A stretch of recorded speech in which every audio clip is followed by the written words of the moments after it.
နောက်ထပ်မေးထားတဲ့အကောင့်နာမည်ကကြတော့သိန်းကြီးဆိုတဲ့အကောင့်ကနေမေးထားတာဖြစ်ပါတယ်ဆရာမေးထားတဲ့မေးခွန်းကကြတော့ဆရာရှင်ဆရာကဓမ္မတာကိစ္စအဖွဲ့ချုပ်ကဆိုတော့ဆွေးနွေးရမှာပဲဖြစ်ဖြစ်အားထုတ်ရမှာပဲဖြစ်ဖြစ်တရားအရာအမှားမပါစေဖို့ရေဝါအားဖြင့်သိလိုပါတယ်ဆရာတဲ့လိုင်းပေါ်မှာတော်တော်များများကငင်းခုန်ရဘက်ကိုဥတည်နေကြလို့ပါတဲ့ကျေးဇူးအထူးပါဆရာဆိုပြီးတော့ပြောထားပါတယ်ဆရာတရားဆွေးနွေးတဲ့အရာရဲ့အားထုတ်တဲ့အရာရဲ့နှစ်ခုတရားဆွေးနွေးတယ်ဆိုတာကာလိနဓမ္မတာကိစ္စပဲเนาะသူပြောသလိုပဲကျွန်တော်လည်းဓမ္မတာကိစ္စအဖွဲ့အချုပ်ပါပဲအဲ့တော့ကာလိနဓမ္မတာကိစ္စဖြစ်တဲ့အတွက်မင်္ဂလာတရားနဲ့ညီညွတ်တဲ့တရားဆွေးနွေးရဆွေးနွေးရမယ်သို့တော့တရားဆွေးနွေးတဲ့အခါမှာအဓိကကဘာလဲဆိုပဓာနာကကြမ်းကံကိုအားကိုးရတယ်ကြမ်းကံလာမှမှန်တယ်ပေါ့ဘုရားရှင်နှီးပေါင်းများစွာဟောတာအဲ့ဒီကြမ်းကံကိုအားကိုးတဲ့အခါမှာကြမ်းကံဟူသည်သိစရာတခုရှိလာတယ်ဖြစ်စရာကြမ်းကံဆိုတာဒီเนาะပါဠိတော်လိုဒီကာလိုအနုဒီကာလိုအထာဂရလိုနော်နောက်တစ်ခါကျွန်တော်တို့တုတ်တန်အလိုဝီနီးအလိုအဘိဓမ္မာအလိုအပရိဆရာတို့ရဲ့အလိုသမဏဝါဒရဲ့အလိုပုဂ္ဂလိစာတရားရဲ့အလိုဒေသနာဝိလာဒရဲ့အလိုဆွဲဆုံးရှိရဲ့အဲ့ဒါကိုဝမ်းစာပြည့်အောင်လုပ်ထားရမယ်ဆိုလိုတာကတကြမ်းတွေ့ုံကြမ်းမစုံအာဂုံခံ၍မငင်းနဲ့ဒါအရေးကြီးတယ်ကိုကတကြမ်းတစ်ခုပဲကိုသိချတဲ့ကြမ်းတစ်ခုပဲကင်ပြီးပြောရင်လောချော်တတ်တယ်ခုနအပြောတဲ့အလိုတွေကိုသိရမယ်ဆိုလိုတာကဗျာအဆောက်အဦတစ်ခုကိုရှေ့တက်ရကြည့်ရင်တက်ရလှပပေမဲ့ဒီလိုဘေးကနေသွားကြည့်ရင်တချို့တရွကြီးတွေဖြစ်နေတာတွေရှိတယ်ဥပမာတစ်ခုထပ်ပြောမယ်မြတ်စွာဘုရားရှင်ကဟောတယ်မနုဿတ္တဘာဝတုံလဘောအလုံးသိရလူဘဝရခဲ့တဲ့ချီးမွမ်းလာတယ်ပြီးတော့မြတ်စွာဘုရားရှင်ကဟောတယ်ဘဝနာဘိကတိဝတ္တိယစီနန္ဒေသနဥပါတိယလက်ဖြစ်တဲ့ဒွဲစာမြဘဝဖြစ်ခြင်းကိုငါဘုရားမချီးမွမ်းဘူးဟိုဘက်မှာချီးမွမ်းတယ်ဒီဘက်မှာမချီးမွမ်းဘူးဘာကြောင့်လဲဘဝဝဟံဗျံတိဆိုတာဘဝတွေဥနာသေးပြီလို့ငါမြင်နေတယ်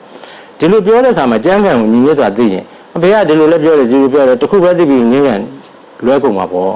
ဘယ်သူ့ကိုဘယ်အတွက်ကြောင့်ဘာကိုရည်ရွယ်ပြီးတော့ဘယ်လိုဟောတယ်ဘယ်ချိန်မှာဘယ်လိုဟောတယ်ဘယ်သူ့ကိုဘာအကြောင်းကြောင့်အဲ့ဒီလိုလေးကြမ်းကံခုနပြောတဲ့သုတ်တန်လိုဝီနီလိုအဘိဓမ္မာလိုပေါ့ဗျာမျက်စိဖြင့်အစင်းကိုမြင်ရနိုင်ခုနပဲပြောသွားတယ်နော်ဟိုတစ်ပတ်ကပဲမျက်စိကိုအစင်းမျက်စိဖြင့်အစင်းကိုမြင်ရနိုင်မျက်စိကအစင်းကိုမြင်ကြလားမမြင်ဘူးရုပ်ကြီးပဲလေရုပ်တရားဘာမှမသိဘူးအနာရမဏတရားဒါပေမဲ့ဒီနေရာမှာဘာယူရမလဲဌာနုပဇာနီးအပြင်သက္ခုဝိညာဉ်ကိုယူတာအဘိဓမ္မာလိုကတစ်မျိုးသုတ်တန်လိုကတစ်မျိုးဒီလိုကျမ်းစုံညှိပြီးတော့ဆွေးနွေးမှမင်္ဂလာတရားဖြစ်တယ်ဒါတရားအရာမပါစေလို့ဆိုတော့နော်အဲ့ဒါကဆွေးနွေးမှုပိုင်းအာထုံမှုပိုင်းကိုပြောမယ်အာထုံမှုပိုင်းကလည်းဓမ္မဝိဟာရီတရားနဲ့နေတာဖြစ်တဲ့အတွက်ချီးမွမ်းရတယ်သို့တော့တရားအာထုတဲ့အခါမှာလည်းပဲသတိထားရမှာရှိတယ်လူချင်းတူတယ်လူချင်းတူတော့လည်းပဲဇယချင်းမတူဘူးဇယကသိအရေးကြီးတယ်နော်လောရာဂဇယဒေါသဇယမောဟဇယဗုဒ္ဓဇယဝိတ္တဇယဇယ6ပါးရှိတယ်မြတ်စွာဘုရားရှင်ဒီပြင်းနဲ့တရားကမ္မထမ်းပေးတဲ့အခါမှာဇယကိုကြည့်ပြီးပေးရတယ်ဇယလွဲရင်တရားမရဘူးရှင်သာရိပုတ္တရာတို့ပေးတယ်ဇယချော်သွားတယ်မရဘူးမြတ်စွာဘုရားရှင်ဆုံးမရတယ်အဲဒါကြောင့်လူချင်းတူတော့လဲဇယချင်းမတူဘူးဇယချင်းတူတော့လဲဉာဏ်ချင်းမတူပြန်ဘူးဉာဏ်ချင်းတူတော့လဲတတိချင်းမတူဘူးတတိချင်းတူတော့လဲသမာဓိချင်းမတူသမာဓိချင်းတူတော့ပြည့်လဲ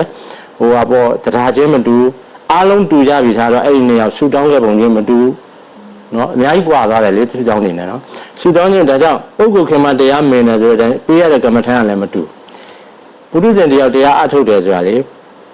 ပမာတစ်ခုပြောပြမယ်ထမင်းဝိုင်းရင်တဝိုင်းမှာဟင်းကွက်ပေါင်းများစွာရှိတဲ့ထမင်းဝိုင်းရင်တဝိုင်းမှာထိုင်ပြီးတော့စားနေတယ်လို့ပဲအဲ့ဒီပုဂ္ဂိုလ်စားရင်သူကရင်တွေ့တဲ့ကရင်တွေ့တဲ့ဟင်းကွက်ကိုအရင်ဆုံးသူနှိုက်ချင်နှိုက်မယ်ဒါမှမဟုတ်အနည်းဆုံးဟာလေးတွေပဲထပ်တလဲလဲနှိုက်ရင်နှိုက်နေမယ်ကြံတဲ့ခွက်တွေမထိမကင်တာလည်းဖြစ်နိုင်တယ်မထိမကင်တာကလည်းဘာကြောင့်လဲတချို့လက်လန်းမမီလို့မကင်ရတာလည်းရှိတယ်ဒီလိုပဲဒေသနာတော်မှာနီးတွေအများကြီးရှိတယ်နော်သူစရိုက်နဲ့ကြိုက်တဲ့ခါလေးသူအတွေ့များတဲ့ဝေဒနာနုပဒနာသမားဝေဒနာပဲသူရှိရင်ရှိမှာပေါ့ဗျာခုနပြောသလိုပေါ့ခရင်တွေ့တဲ့ဟင်းကောက်နှိုက်တာပေါ့သို့မဟုတ်နီးတဲ့ဟာပေါ့သူဘေးကနေပြီးတော့ဆရာသမားတွေပြောတဲ့ဟာကိုပဲနီးတဲ့ခွက်တွေပဲကောက်နှိုက်ပြီးတော့နီးတဲ့ကမ္မထမ်းအထုတ်တာလည်းဖြစ်မှာပေါ့ဟိုဘက်ကဟာတွေကစောစောပြောတဲ့ဒိဋ္ဌိဒိဋ္ဌမှတ်တယ်သူလက်လန်းမမီဘူးဗျာမနိုင်ပြတာလည်းဖြစ်မှာပေါ့အဲ့တော့ကိုယ်အိုးနဲ့ကိုယ်ဆန်တန်ရုံတော့ပဲကိုအထုတ်တဲ့ဟာကိုဟိုနားလည်ဖို့ကောင်းတယ်အရာအလုံးကိုဝေဖန်ပြီးတော့ဟိုလူကနီးရပါပဲဒီလူနီးရမှားတယ်အဲ့လိုမျိုးအရန်ကာရောမဖြစ်သင့်ဘူးပေါ့ဒါအထုတ်တဲ့နေရာမှာပြောတာအမတန်ကောင်းမွန်တဲ့ကားတစ်စီးကိုကားအသစ်တစ်စီးကိုသဘောကျလို့တက်မောင်းတယ်ဟိုရောက်တော့ပြိမကောင်းတော့ဟိုတိုက်ဒီတိုက်ကြောရတယ်အများကြီးပဲဒီလိုပဲကမ္မထမ်းတိုက်ဒီအမတန်မှကောင်းတယ်အမညက်ဖွညာနေလွယ်တယ်သွားလို့တယ်ပြီးတော့ဝင်းလေးစရာရောက်အတ္တမဝါဒလက်မှတ်တွေထိုးစရာ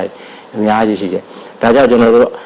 ့ဆွေးနွေးရမှာပဲဖြစ်စေအားထုတ်ရမှာပဲဖြစ်စေတရားအရာအမှားမပါဘူးအတွက်ခုနပြောတဲ့ကြံကံလိုတွေနှက်ဆိုင်ရမယ်ဒီဘက်ကလည်းပဲတရားအားထုတ်တဲ့နေရာမှာလည်းဇေယျချင်းမတူတာတွေဟာလားဆူတောင်းတဲ့ပုံမျိုးမတူတာတွေဒါတွေကိုနားလည်ရင်သူတော်ကောင်းစိတ်ဓာတ်တွေခိုင်မာပြီးတော့သာသနာတော်မှာ မတန်အကျိုးများပါတယ်လို့နော်ဒါလေးဖြေချလို့ပါ ဟုတ်ကဲ့ပါဆရာဓမ္မမိတ်ဆွေတွေအနေနဲ့လည်းကျန်းတဲ့နဲ့တက်လိုက်မယ်လို့ယုံကြည်ပါတယ်ဆရာ